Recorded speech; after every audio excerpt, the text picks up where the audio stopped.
I begin with a story. I've lived in South Africa for upward of 4 years now, and in that time, I witnessed something very deeply symbolic. Now, since 1994, which is post-independence for South Africa, Black South Africans have consistently fought for, and rightfully so, the reclaim of spaces they were previously excluded from. And parks, institutions, neighborhoods, and public facilities where they never really had access to pre 1994, they started having access to the spaces gradually. But something troubling kept repeating itself, and not every time, and not in all cases, but it repeated itself frequently enough to be noticed. What happens is that once they gain access to these facilities, deterioration follows. Facilities start declining, maintenance culture goes out of the window, and public spaces become neglected. It's raised an uncomfortable question in my mind, and we have to be very honest with ourselves. Is access enough if we are not going to take responsibility? Is it enough to have access without responsibility? Africa's relationship with colonialism is complex and very emotional. It was a very violent time in Africa, exploitative, dehumanizing, and there is no debate about that. But here is a thought that we probably do not consider enough. Some systems in Africa today function because colonial administrations designed them. Now, not to empower Africans, but to maintain order and to facilitate the colonial agenda. Railway stations, administrative structures, legal systems, museums, urban planning, roads and all those kind of things. They seem to work pretty well because they were designed by the colonial administrations. So the problem is not about acknowledging this truth. And so the question is, what happened after independence, after we took over? Freedom does not automatically produce responsibility. Reclaiming spaces does not automatically inspire stewardship. Ownership is not symbolic. It's very practical. It demands managerial skills, maintenance culture, accountability, long-term planning, and building. Without this, reclaimed spaces become abandoned victories. And that is not a fault of colonialism. That is our collective responsibility. Let us take a recent example from Nigeria. After several pressure, African artifacts looted from Benin were returned to Nigeria. This was historic, this was symbolic, it was long overdue, and but then it sparked a certain debate about the fact that is Africa really ready to take responsibility for these things back, these things that have been stolen several years ago, hundreds of years ago, and had been kept safe, in quotes, by the West. But now we're demanding them back.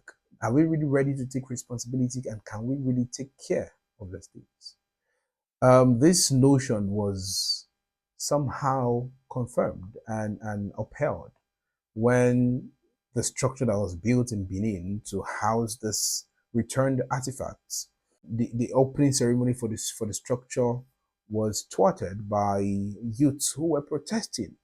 Young Nigerians demanded fairness and inclusion in the museum structure and governance. Very legitimate demands. But the moment revealed something deeper. Repatriation is not the end of injustice. It is the beginning of responsibility. Responsibility for what had been repatriated, for what had been demanded, and what had been given.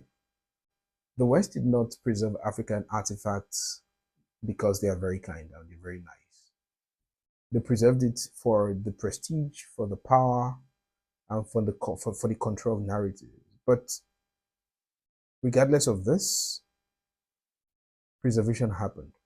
Now, the burden shifts. Are African institutions ready for the responsibility of preserving these artifacts, keeping them for the next generation, building structures around their maintenance, and making sure that they are not relooted or they don't find their ways back to the West somehow?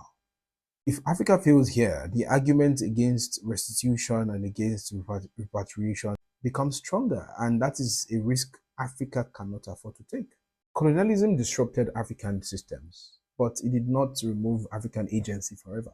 Decades after independence, corruption, poor management, lack of accountability, embezzlement cannot be blamed on colonial rule alone. At some point, history stops being explanation and it starts becoming excuse.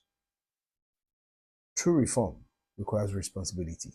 Africa must cultivate a new culture of ownership, not personalities, not identities of individuals, but systems and cultures that outlive just one person.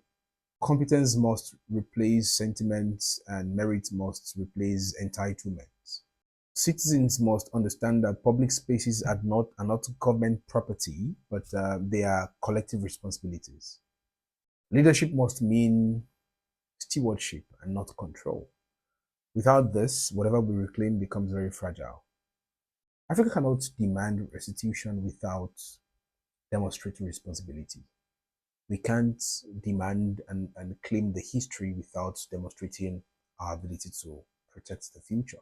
The world is watching, not to deny Africa access, but to judge our readiness, to see if we are truly ready. And we cannot prove readiness by merely, protesting or taking up placards up and down. No, readiness should be proven by calculated, strategic moves.